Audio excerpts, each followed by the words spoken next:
Good morning guys. Good morning. So ngayon nandito tayo sa sa province. So pupunta tayo ng farm. I-share namin sa inyo kung paano mag-harvest ng kupras. Coconut yun. So kailangan ko magsuot ng ganito. Char. Kasi sobrang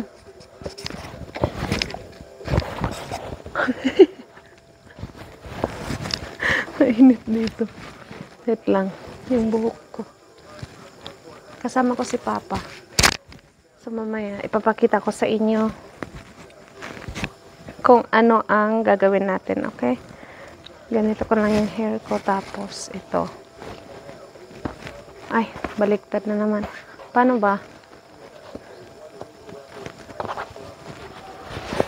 Ito pala. Kailangan takpan yung mukha natin. Sobrang init. So, ano pang hinintay nyo? Let's go!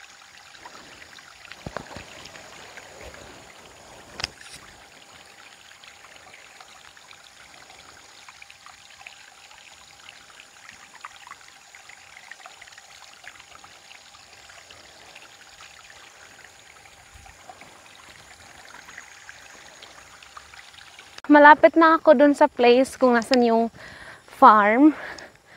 Tapos, tinanggal ko pala itong sombrero ko kasi gusto ko may araw. Ano pa naman, 6 a.m. in the morning. Sobrang ganda dito. As in, this is the place that I am looking for a long, long time.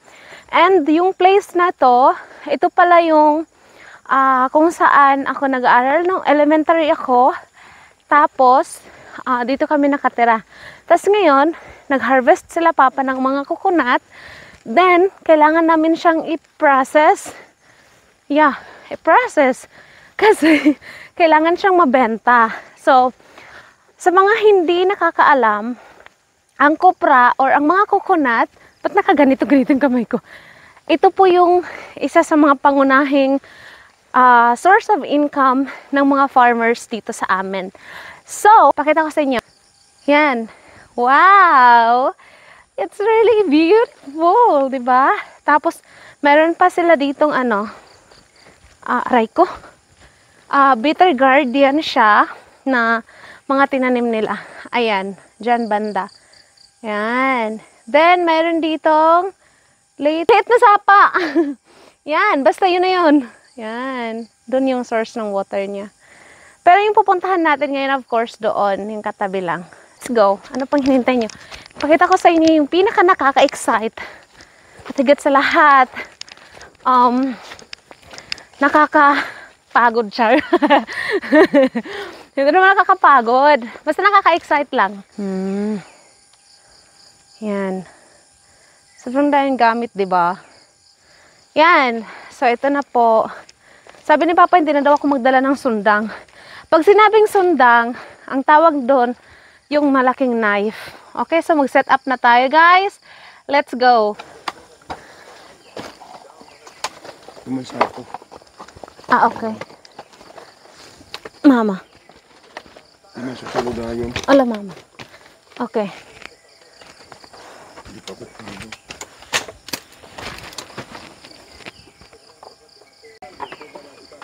So, ayan. Tatadtaron natin ini. Tadtad means chop-chop. Si Papa. Hi, Pa. Wala pa. Hayaan mo pa. Tuman.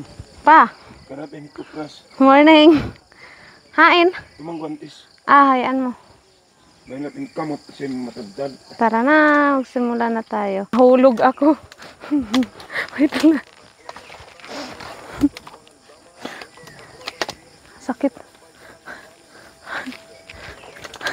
Ito ko waray maluon mo. Ipapaloy yung nandot. Saladang.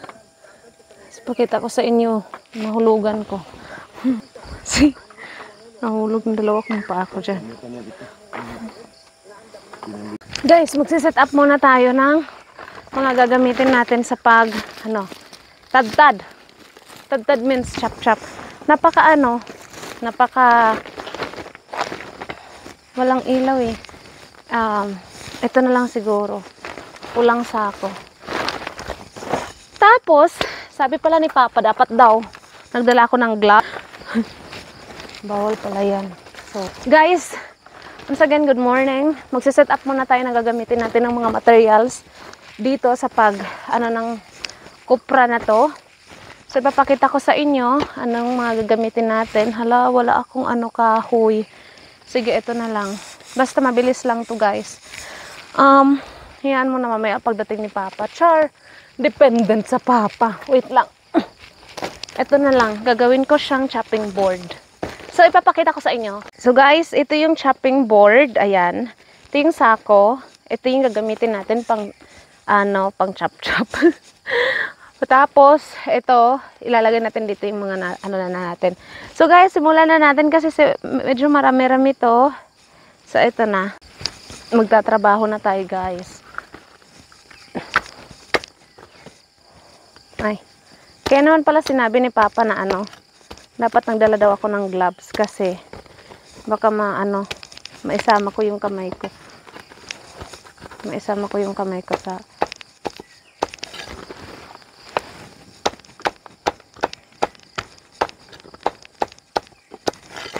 Guys, ipapakita ko na lang sa inyo mamaya yung result kasi parang hindi ata pwede itong ginagawa natin, char. Nagcha-chop-chop ako dito. So, gamit itong na to. Ganito po yung life dito sa farm. Pag nagkupra kayo, tapos, parang nakakatakot. Inaano ko yung kamay ko, tinitingnan ko kasi nga hindi ako nag-gloves. Tingnan niyo naman, 'di ba? Sobrang wow. Nakaka-amaze lang at higit sa lahat, nakaka-excite. So guys, okay. So, bayuhon na natin. Palibot sa ako pagbayo. Hi. Dikin mahuhulog. Ipapatunog ba? Puro kahoy. Hindi na nahulog. Hubay nga rin, nahisabit pa ako. Tikitaon ko niya at ako nito mga paa. Wala ito mga baglis. Hala. Okay na ini pa?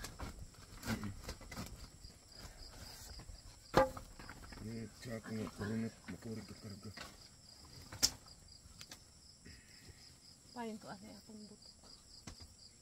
Pa, para pagsagka niya nganhi. Madara niya. Ano? Bakal.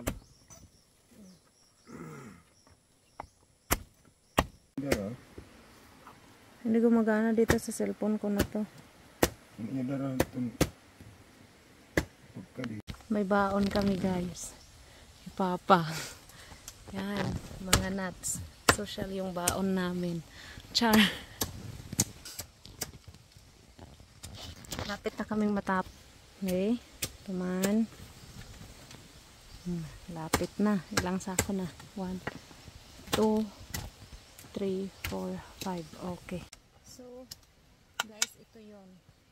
Kailangan mong tanggalin yung coconut sa loob. Tapos tatanggalin mo siya. Para ma-tad-tad. Kailangan mo siyang ganito. Hindi nyo makita wala may bibig kasi yan, tanggal na siya. Yan. So, ito yun. Ito na lang sa ko. Pero wag dito kay delikado. Susugatan. Yan. Tatanggal na to. Ayan. Okay na. Ayan na. May sobra pa, guys, ng mga nasa bagol. So, kailangan tanggalin. Tapos mamaya lutuin ulit. Yan si Papa. Ayan na yung finished product. Bebenta na natin to. May pera na. Yun. Tsaka ito. May iba kasi ng mga hilaw pa. So, ano yan. Depende yan sa mga nagkukupras kung ano, nakaka-relate sila sa amin. Ganyan din talaga. Kaya, sige, tapusin na natin to. Guys, umuulan na. Yung pala mo. Opa. Hindi pa kami tapos. Meron pa may natira pa doon. Pa. Pagamitang pandagat. Hala. Naulan na. Yay! Harvest pa naman sana tayo ng ano. Ayun o doon. Doon banda o. Harvest tayo. Tingnan yung kamay ko. Diba? Ganda. Nag-ano kami ng kupras. Guys, uwi na ako. Mauna na ako kay Papa. Pa, bye-bye! Bye! Pa! Bit-bit, no? Wala. Okay. Pero bago yun, dadaan muna tayo dun sa may ano. Kasi nga, hala yung saging sayang na donut. Mag-harvest ako. So, nandito na tayo. Dito tayo sa mga... Ayan, titingnan natin kung mayroon nang pwedeng ma-harvest dyan. Hala pa, maliliit pa naman to pa. Para makapagluto ako ng ampalaya. Hala guys, sobrang ganda nito oh. Yan oh, sobrang daming bunga. Wow. Ouch. Ayun. Pa, pwede na to pa. At tanggalin ko na to pa. Yan oh, ganda. Hala guys, wala akong gunting. Paano tanggalin to? Pa, wala akong gunting pa. Rabnoton ko na lain eh. Wow. Sobrang dami. Dito yung mga ano nila Papa. Dito sila ng mga bitter gourd. There's a gabi. There's a mango. There's a trees. There's apples here. So, kailangan ko nang pong umuwi. Kasi kailangan kong magluto. I need to cook this. Then, mamaya pupunta tayo dun sa mga ladies finger. And sa long beans. Kasi, mag-harvest tayo para magluto tayo. Paalis na ako pa! Okay. Bye-bye. Mama, mayroon pa ditong little sapa. Guys, look at that. So, ito yung life dito sa farm. Sobrang nakaka-excite at higit sa lahat. Sobrang nakaka-amaze kasi nga, lahat fresh. Diba? Nakita niyo naman? Oh, ako din fresh. Char. Hindi pa tayo naliligo. Oh my gosh. Hindi kasi ganito yun. Ang aga ko kasing gumising kanina nga. 5 AM in the morning gumising na ako. Then, nagpa-signal muna ako dun sa taas kasi kailangan kong mag-send ng mga messages, kailangan kong mag-reply, kailangan kong sagutin yung ibang tawag. Kasi po dun sa namin, dun sa farm namin sa Kubo, wala po talaga siyang signal. So guys, lobat na ako. See you again in my next video. But that's alright. Hush.